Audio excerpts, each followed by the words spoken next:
Hello there. This is Ancient Freako. Welcome to Op2 Mission 2, the Underground Mission, Round 2. Actually, it's Round 3. Round 2, I actually did defeat the mission the second time around using the traditional salvage, the salvage that shows up normally in the mission. This is what I end up doing after exploiting the salvage glitch. So this is basically part 2 of the salvage glitch, and at the same time it's round 3 of the mission. So here I'm showing you how all this good stuff shows up in the salvage. All I have to do is click on the particular battle mech. So I'm going to start with, I guess this model. I guess I'm going to strip this down and then start loading it up. I'm looking at the ammo that I was able to get, and look at all that juicy ammunition. All by clicking on the saved variant that I created in instant action. I got all that LRM 5, 10, and Streak 4 ammo. And I got a bunch of clan LRM 10s too, and regular LRM 5s, and Streak 4s, and regular SRM 4s. Or at least once I click on all these buggers, see, instantly I got all that stuff, instantaneous. I might even double the amount. I don't know. So what am I gonna do? I guess I'm debating whether or not to go with Streak 4s or LRMs. But I will tell you that I eventually decide upon the LRMs because I like long range combat. Anyway, yeah, there we go. We're thinking about it. Alright, I'm gonna go with the LRM 10s. Yes. So as you can see, putting all the weapons in the torso and all the ammo in the arms, as I've stated before. MechWarrior 3 magically keeps your ammunition if you put it in the arms, and your arms get destroyed. And if you put the weapons in the torsos, the weapons never get destroyed. Isn't that nice? Isn't that convenient? And also the Artemis. I'm using an Artemis, and the trick with Artemis 4 fire control system in MechWarrior 3 is you have to put it in the same component space as whatever missile you want it to use. You want to use it with.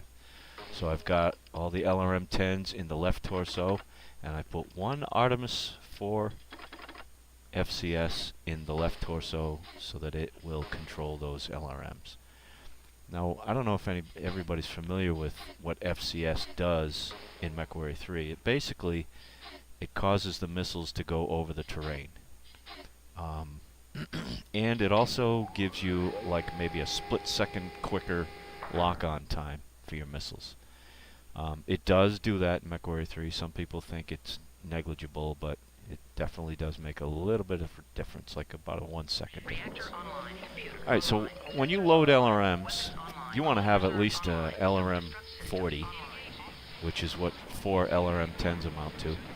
I think in hindsight I probably would have preferred to have 5 LRM 10s loaded. Then I would definitely get knocked down with every one of these enemies. Which would have been preferable because, you know, the more time they spend on the ground, the less time they spend destroying your lance mate and you.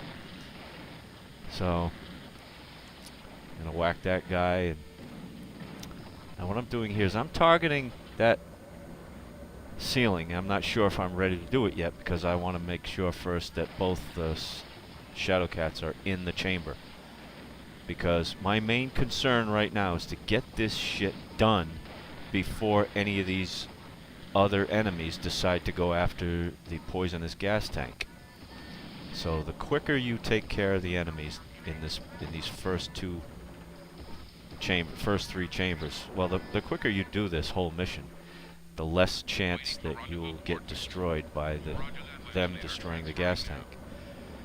So my choice here is, as I've stated before, because of the MFB glitch, you got to decide either repair yourself or repair Dominic. Now I'm looking at my ammunition count and my armor count, and I'm thinking, I'm going to give it to Dominic this time, because I don't really need it yet. And I just, I like to make sure Dominic doesn't bite the dust, if I can. So while he's doing that, I'm going to go off and, what do you call it? Multitask.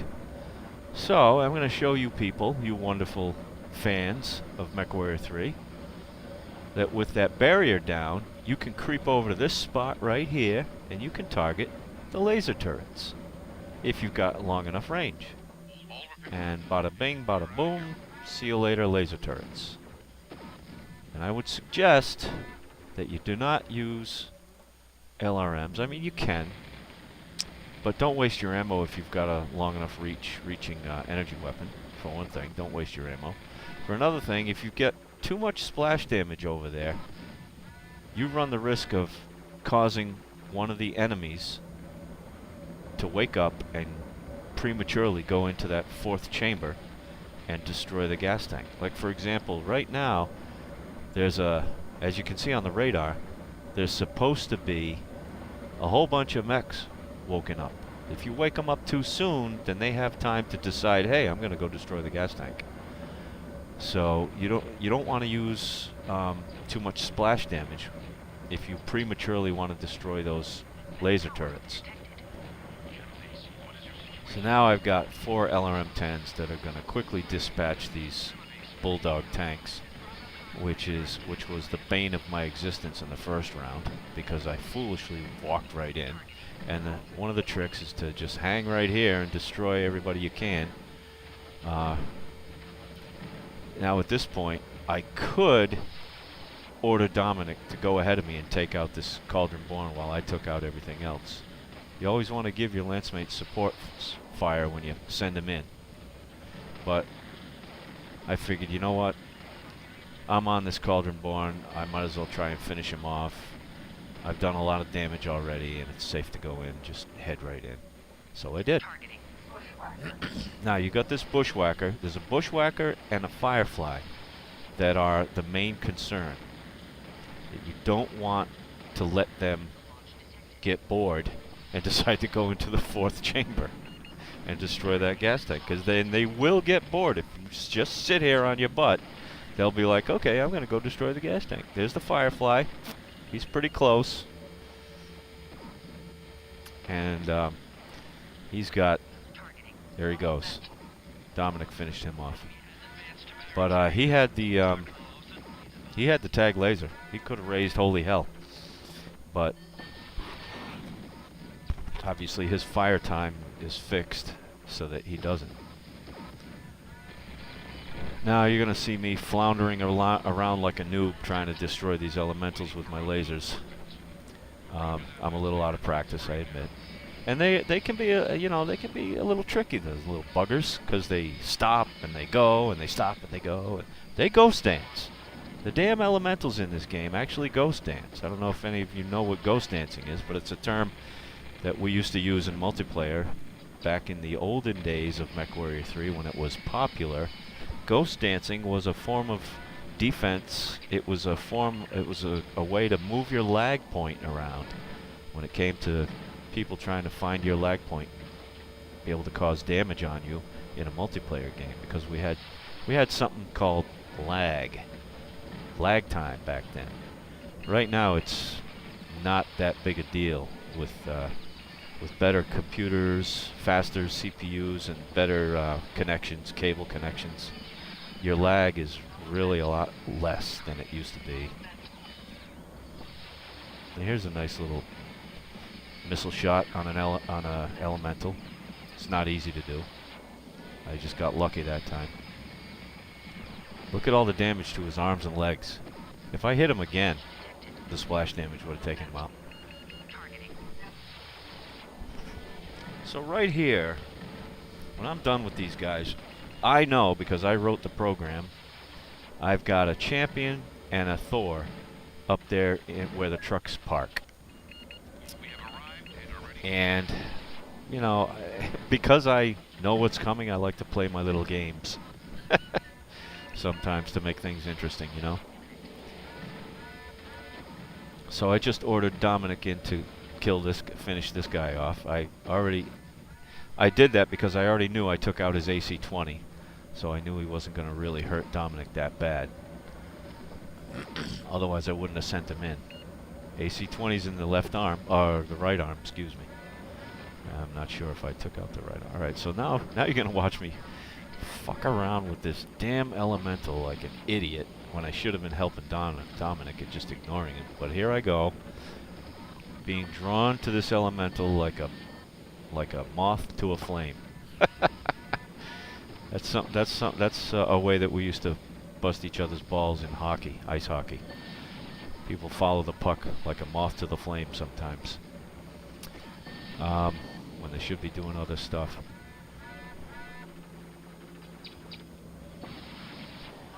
Isn't MechWarrior 3 the coolest game, though? If you're looking at the ground and some of the cliff sides and seeing all these wonderful new colors, it's because I have started the high definition project on the C2 world, which this mission is a part of. The second mission area, the second operations area. So that's a taste of what it's going to end up looking like. Most of it isn't done yet, but some of it is. And I think it's going to really look good down here once it's all finished. So I've got the champion up there, and I've got the Thor up there. It looks like I'm out of LRM, so I think I'm going to be going and getting refitted here in a minute, but I don't know why I'm going up here. I think I'm trying to see if I could get a line of sight on that Thor. I think that's what I was doing, but apparently I couldn't, obviously. So I'm going to go get refitted. I don't know what condition Dominic is in right now.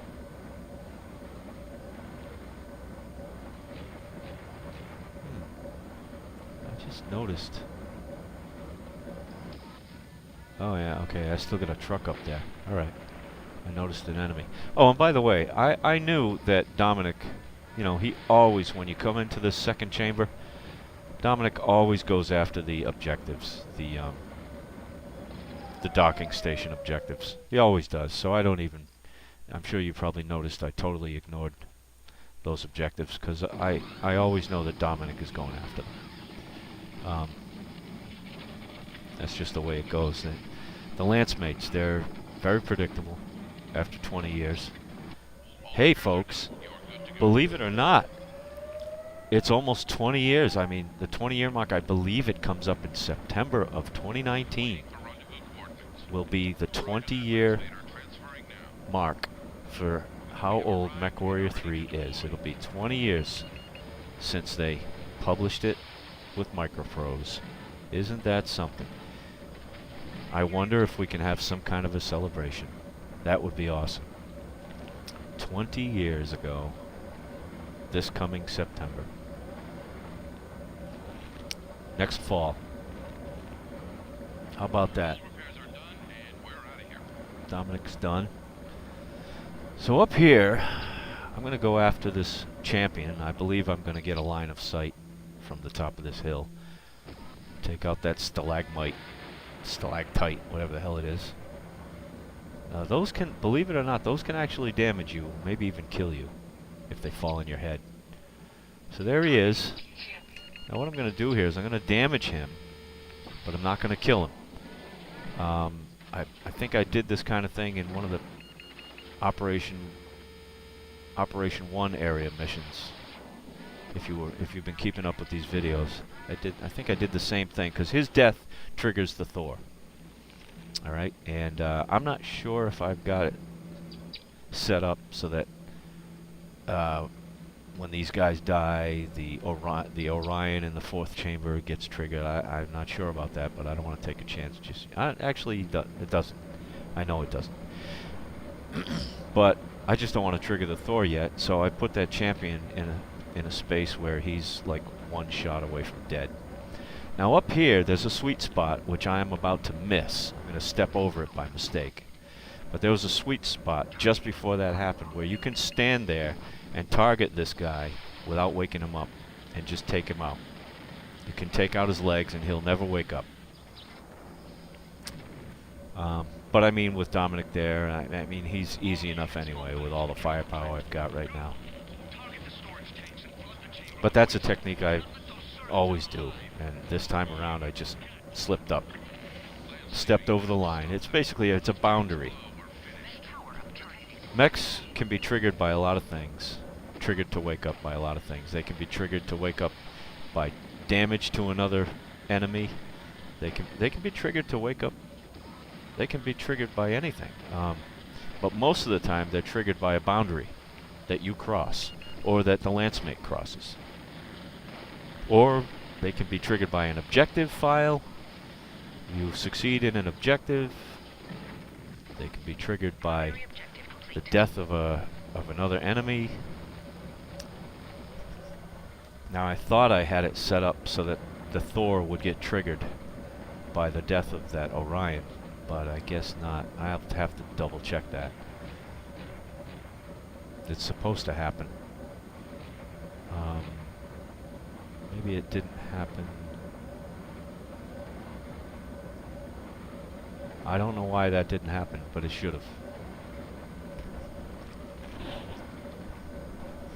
So that's something I'll have to fix. I'm sure you've noticed by now, I keep running into things that I know I need to fix in these missions. Now up here, when you destroy this thing, don't use missiles. Because if you use missiles, then you've got splash damage and you run the risk of destroying the tank. And I'm not sure, but I don't think you can even walk on that tank without destroying it. So like if you fall off this cliff and try to walk on that tank, you might destroy it by accident.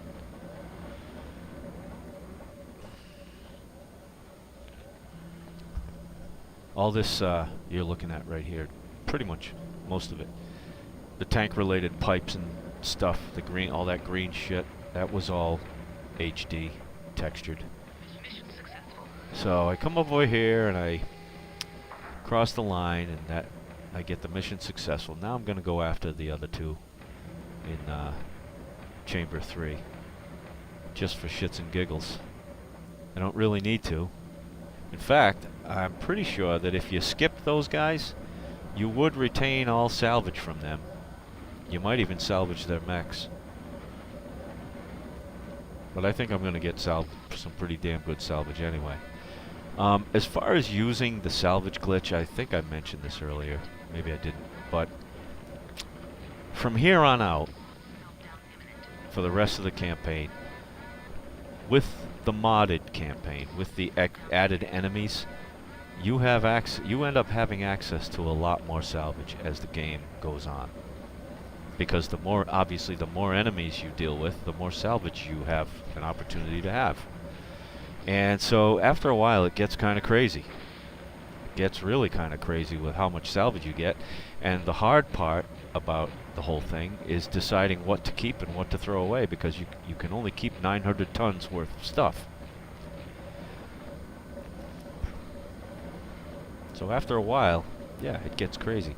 So to make it interesting, I mean, I go through missions, I go through the campaign using certain weapons and deciding to use this weapon or deciding to use that weapon, just for the fun of it.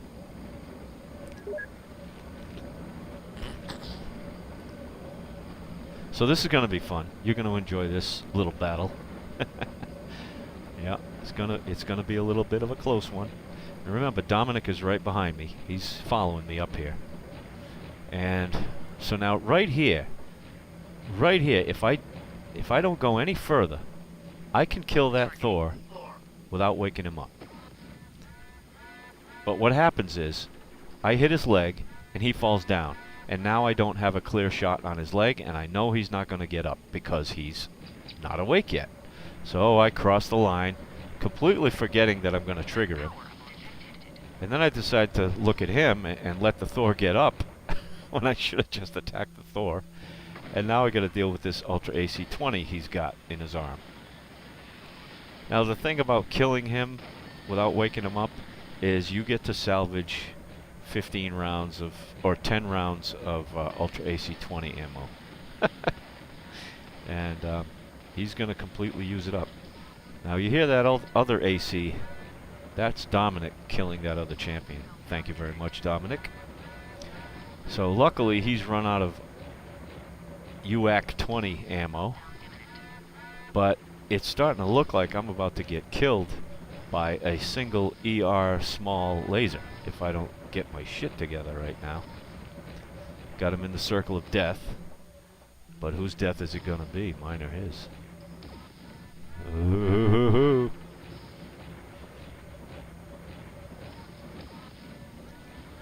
That was a close one. It's fun when the game makes me nervous. 'Cause it hardly ever does. And, well, that's about it, folks, for this mission. Not so difficult, not so hard. It's all routine for me. But anyway, thanks for watching. Freako out.